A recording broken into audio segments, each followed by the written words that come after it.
Tonight, we see why some Barrow County residents are asking for measures to be taken at a dangerous intersection.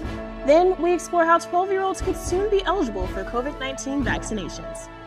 And later, Madison County Middle School seeks to implement a new social and emotional-based connection class. Emotion is a new buzzword, but for us, it's all about teaching kids how to be with one another. All of this and more coming up on Grady Newsource. This is Northeast Georgia's only local source for TV news. From the Grady College at the University of Georgia, this is Grady Newsource.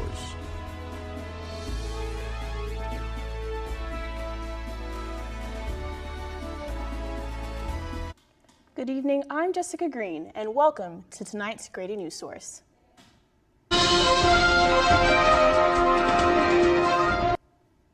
We begin with breaking news. Athens-Clarke County Police say they have arrested the alleged driver in the March 21st hit and run that killed a UGA student. Grady Newsource reporter Jared Eggleston has the latest details. Athens-Clarke County Police say they have arrested a 28-year-old female in connection with the deadly hit and run that killed 21-year-old UGA student Knox Witten. The crash happened behind me here on Outer Loop 10 near the Chase Street exit late last week, or early last week, I should say. Now, police say the suspect is charged with first-degree homicide by vehicle, hit and run resulting in serious injury or death, false report of a crime, and driving with a suspended license. She remains in the Clarke County Jail, where authorities say she was arrested the day of the crash on unrelated charges. We, of course, will bring you the latest as we get it. For now, though, I'm Jared Eggleston, Grady Newsource. And now to a developing story. The UGA Office of Student Affairs is currently holding a listening and support session for Asian community as a follow-up to the recent attacks in Atlanta. Grady Newsource reporter Alex English is live with the story. Alex, what exactly is happening? I'm here live outside Memorial Hall, home to the Multicultural Services and Programs Department, where right now there's an ongoing support session taking place via Zoom for the Asian American community. After the Atlanta shootings at these spas earlier this month, the basic environments have been ones of sentiments of stressing for a longing of saying that there's anguish and there's disconnection from other communities here at UGA. Students and their faculties are grieving and figuring out what exactly they can do to move forward. Last week, they held a vigil at the Asian American Student Association, collaborated with the Vietnamese Student Association in order to hold this. Organizations across campus. In general, because of the coronavirus with Asian Americans in the PETA community, it's very important that the allyship is a strong emphasis in what's been going on. And so not necessarily helping just our Asian American people, but helping every minority out there. In attendance today, leaders from Black-led organizations such as the Black Male Leadership Society continue to voice their outrage for the uptick in hate towards minorities. Reminiscent of the UGA Asian community support following the murder of George Floyd last summer, we can see minorities on campus continue to listen despite the virtual setting. Thanks, Alex. An intersection outside of Bethlehem Elementary School has sparked conversation and concern amongst parents about its safety. Grady Newsource reporter Nick Finch spoke to a parent to find out what's going on at this intersection. The intersection of Highway 11 and McElhannon Road, just up the street from Bethlehem Elementary School, has concerned parents, teachers, and faculty for years. Why?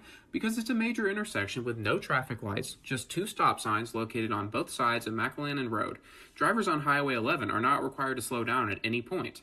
Rebecca Gresham, a parent of two Bethlehem Elementary School children, explains why this is dangerous. I feel like it's a death trap waiting to happen.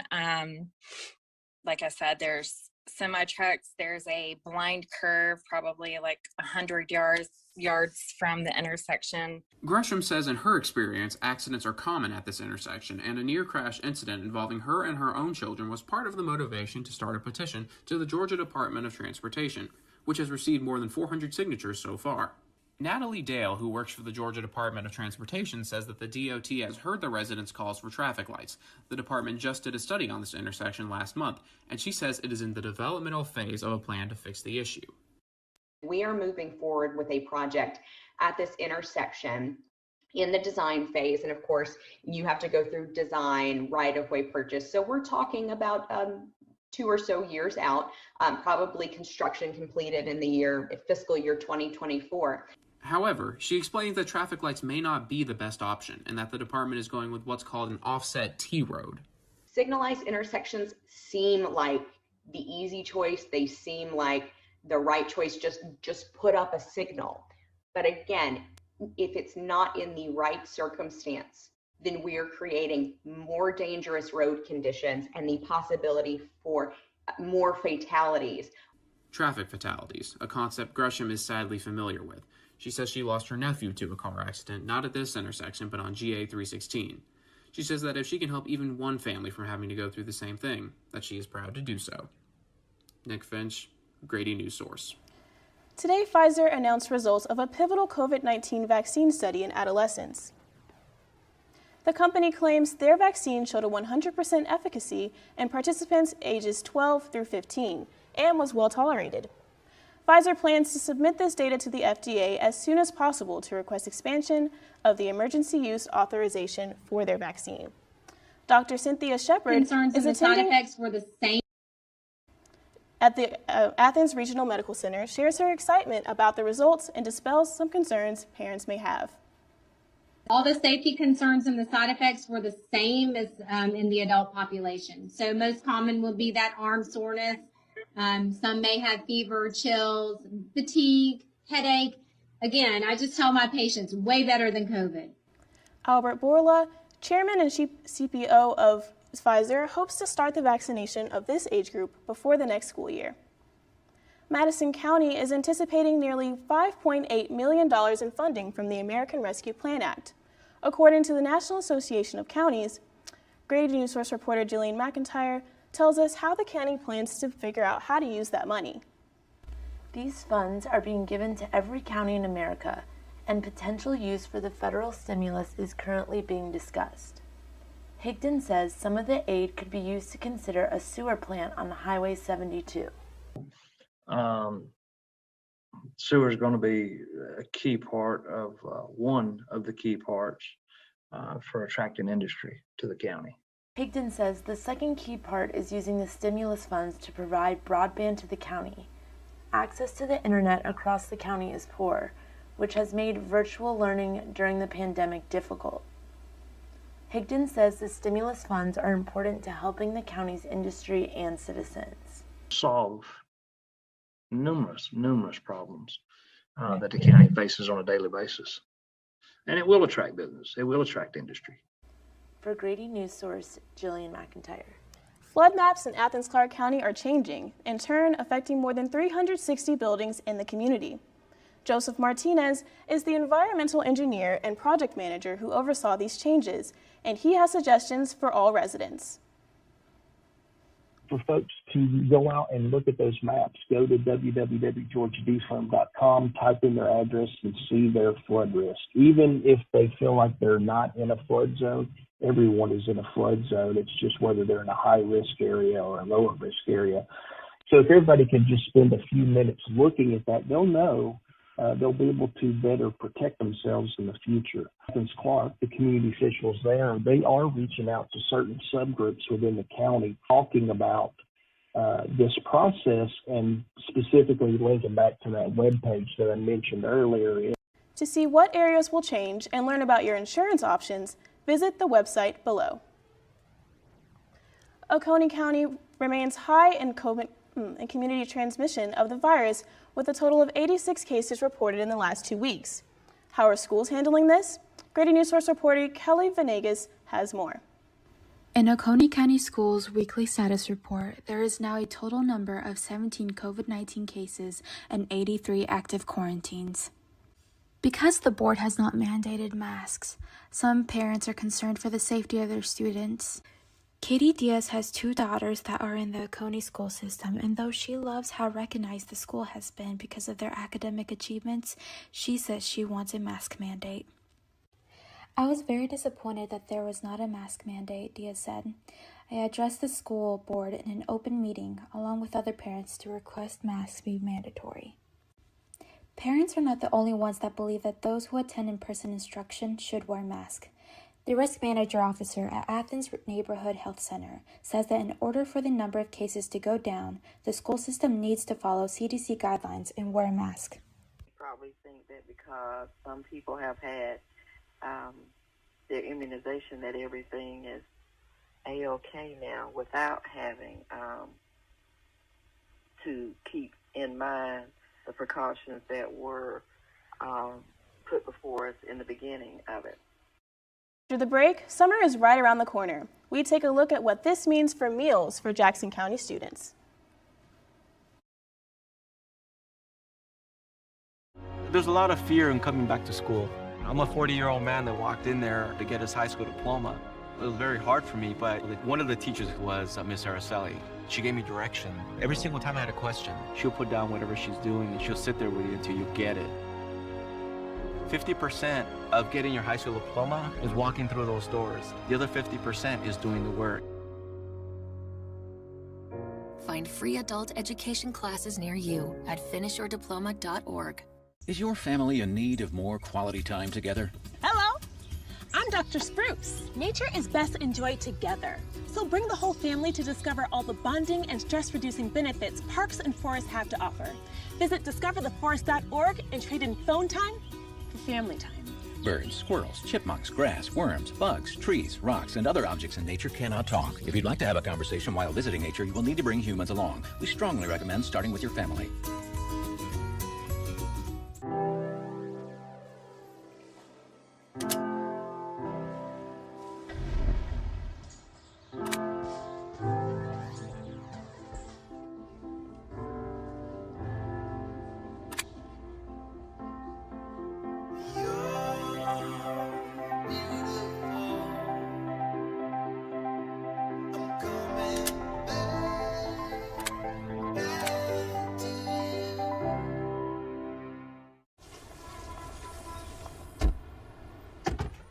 Na, na, na, na, na. I love you so. I love you. I love you. La la la la. La la la la la la la. We're here. Yay! It's a short drive from your neighborhood to your naturehood. To find a neighborhood park or green space near you, visit discovertheforest.org. Schools will be out for summer soon. Though classes take a break, the school meal program will continue for Jackson County students. I took a look into how the Seamless Summer Feeding Program works.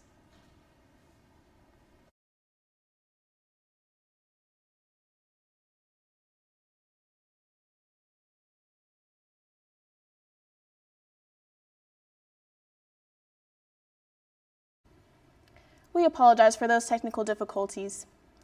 It's the question on the mind of many. Where can I get the COVID vaccine? Who has them? Georgia Department of Public Health data has, as of 2 p.m., shows that there are 5 million shots have been allocated to Georgians. But how many have been allocated to Northeast Georgia? Grady Newsource reporter Jared Eggleston has a look. It's the hottest thing on the market, the COVID-19 vaccine. And while supply is limited, over 5 million vaccines have been allocated to providers across Georgia, 140,000 of those right here in Northeast Georgia. University Cancer and Blood Center is one of the local providers. They have been allocated nearly 10,000 shots, the 4th largest in our area. DPH, which is who we've been getting our vaccines from, we just submit an order weekly, and they keep track with how many vaccines we've ordered and ship them based on availability.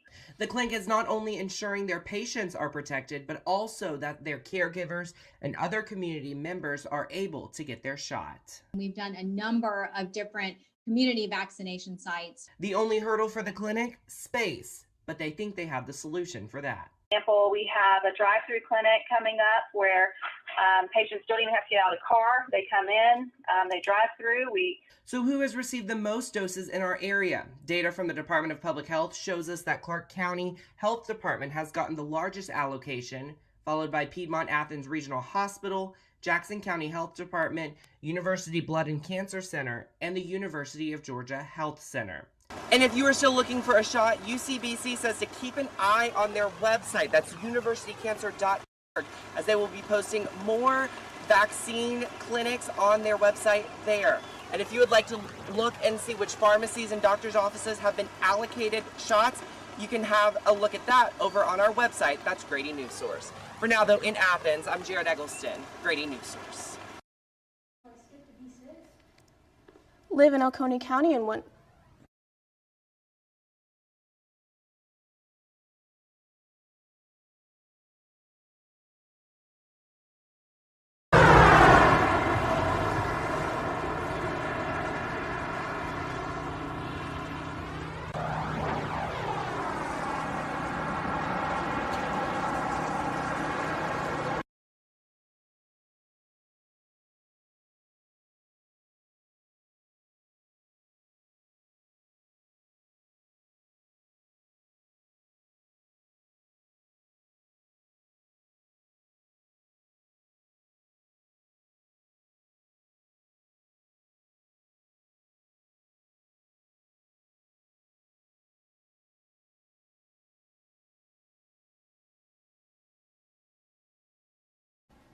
We apologize for that audio difficulty, but participants will still receive their second dose at a follow-up event on Saturday, May 8th. For more details on how to join the Vaccinated Club, check out the City of Watkinsville official Facebook page. If you're looking for another opportunity to get vaccine in Oglethorpe County, you're in luck, as today marks the next vaccination opportunity for those 16 and up. Residents in Oglethorpe County can get their vaccine at the Oglethorpe County Recreation Department Gymnasium. All students who are 16 and up in Oglethorpe County school system and their families and staff are also eligible for their shot starting today. The vaccine site is set to operate today and April 21st for the second dose from 8:30 a.m. to 5:30 p.m. Sign up here or by calling 706-410-7746. Coming up, your nightly and weekly forecasts and what to do about severe weather. Madison Castle has the tips to keep you safe.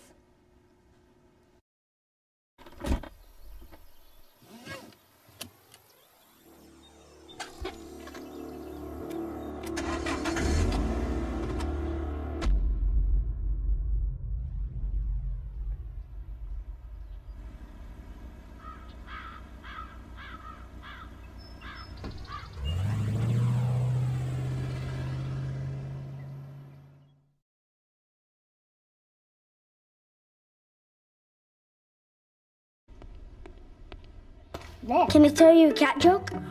Just kidding. Why did the girl ask the mushroom to dance? Because he was a fun guy. What do you call a pig that knows karate? Pork chop. So how does a tissue dance?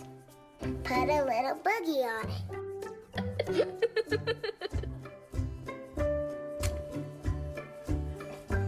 Hamilton was adopted from a rescue in 2008. He really likes to be around people. And as soon as I start to make my breakfast, Hamilton is right there. I get out my mat and I'm doing a downward dog and he's underneath. He's quite the pug about town. He gets invited to a lot of parties. He knows he's a pretty big deal. I mean, look at this little face. How could you not love him?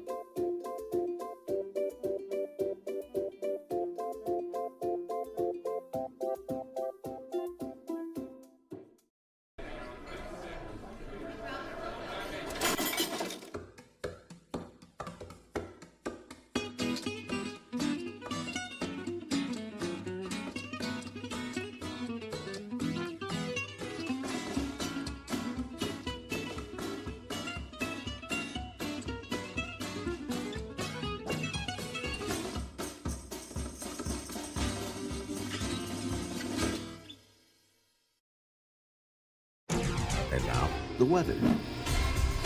I'm Madison Castle with your evening and 5-day weather forecast. There's a high chance of rain and slight risk for severe thunderstorms this evening. With thunderstorm warnings, make sure you are prepared in case of severe weather. There's an 80% chance of precipitation and 79% level of humidity today. Winds may even reach up to 11 miles per hour come this evening. A storm is rolling in to the west and northeastern Georgia area and continuing on into South Carolina. Looking at our live day forecast, we see temperatures in the high 50s tomorrow and Friday before it begins to get warmer. Saturday should be a beautiful day at 65 degrees before we jump up 10 degrees to sunny and 75 on Sunday. Monday and Tuesday of next week will be partly cloudy in the highs of 70s into the lows of 80s, getting us into that summer-like temperatures. Be sure to enjoy that upcoming sunshine. I'm Madison Castle with Grady Newsource. After the break, Grady Newsource reporter Southern Brit will be with us to talk all things sports. Stay with us. No more pencils, no more books, no more teachers, dirty looks. School's out! For summer. What this place needed was better graduation rates. So we worked with schools like Henry Ford High, and now they're up 18%. To help us do more good this year, go to unitedway.org because great things happen when we live united. So good to see you guys. So, what's up? Oh, we finally bought a place. Holy cow. You seriously have enough saved to do that? We've been putting a little aside each month. Jeez, by the end of the month, we have nothing left to save. Yeah, I have no idea where it goes. Well, you're spending a lot on... Is it good? Oh, God. Oh, how is my account overdrawn? When it comes to financial stability, don't get left behind. Get tools and tips for saving at feedthepig.org.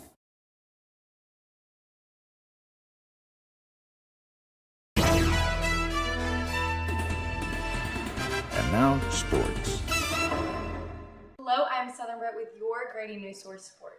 Well, what's got people comparing brackets? The March Madness Final Four. On the men's side, the Baylor Bears will play the Houston Cougars, and the UCLA Bruins will face the Gonzaga Bulldogs this Saturday.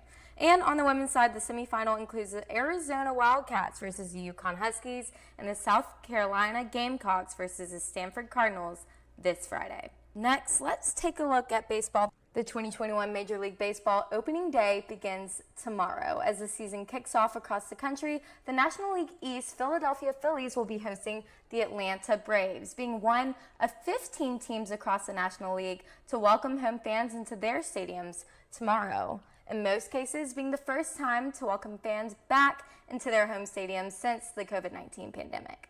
And lastly for today, we're going to take a look at softball. North Oconee Titans slow pitch team recently won their doubleheader versus Oconee County this week, putting their record at 5-3 and 3-1 in area play. I'm Southern Brit. Thank you for joining Grady Newsource Sports. When we come back, we will look at how social and emotional learning can help students become more successful during their academic careers. Checking your fantasy league? Nah, just my 401k statement. Nice. Where'd you find the money for that? I just been saving a little every month. I can't seem to save anything. Well, what about all this? What about the money you're spending? What money? It's gone before I can get my hands on it. I got a pizza for a Todd. Hey, can somebody spot me? When it comes to financial stability, don't get left behind. It's 547. Get tools and tips for saving at feedthepig.org.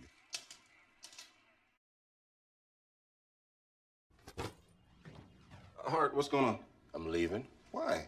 What did I do? Not enough. You constantly ignore me. You barely eat anything healthy. You're half as active as you used to be. The pressure is just too much. I quit. Okay, I get it. I'll do better. Just, please, don't leave. Okay. But remember, if I go, you go.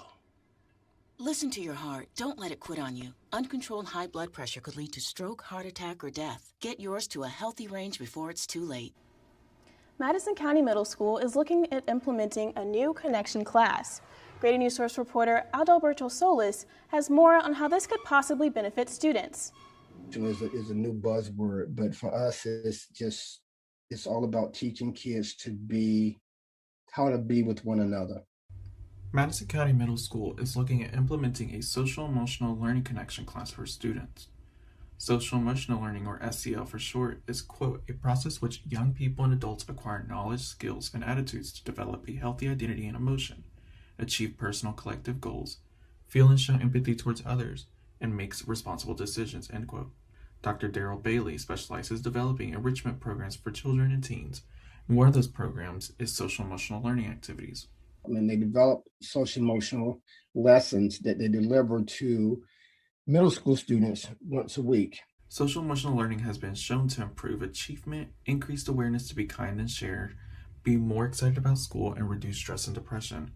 Dr. Bailey also mentions how SEL isn't just geared towards children, but can also help parents as well.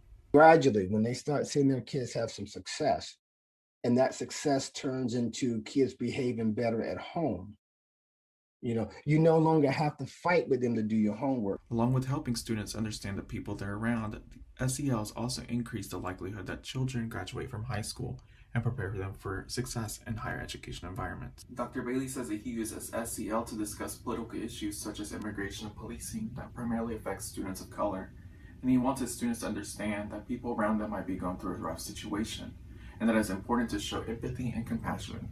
From Grady Newsource, this is Alberto. The Clark County School Board has approved more than $3.9 million Early Head Start expansion grant to help fund the West Broad Street project. The project looks to serve up to 128 children and will feature 16 indoor classrooms, 1 outdoor classroom, 2 playgrounds, and meeting spaces available for community use after school hours. Clark County Superintendent Zerna Thomas explains that the design process that will be intentional in preserving and protecting and projecting the significant historical heritage of the West Broad School and its community. Thank you for joining us tonight on Grady Newsource. I'm Jessica Green, and have a good night.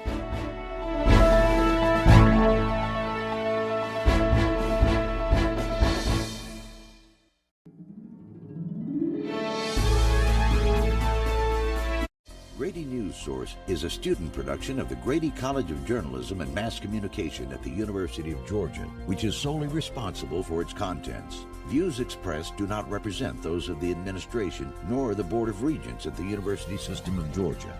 No more pencils, no more books, no more teachers, dirty looks. School's out for summer. What this place needed was better graduation rates. So we worked with schools like Henry Ford High, and now they're up 18%. To help us do more good this year, go to unitedway.org, because great things happen when we live united. So good to see you guys. So, what's up?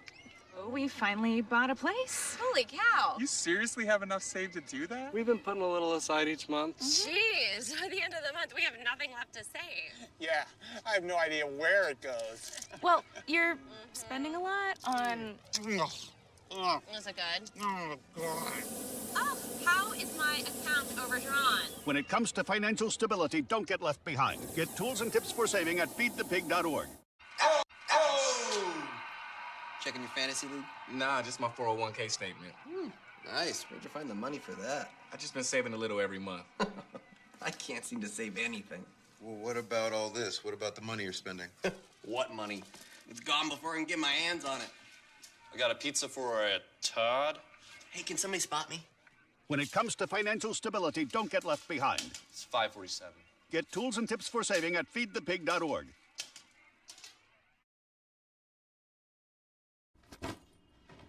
Hart, what's going on? I'm leaving. Why? What did I do? Not enough. You constantly ignore me. You barely eat anything healthy. You're half as active as you used to be. The pressure is just too much. I quit. Okay, I get it. I'll do better. Just please,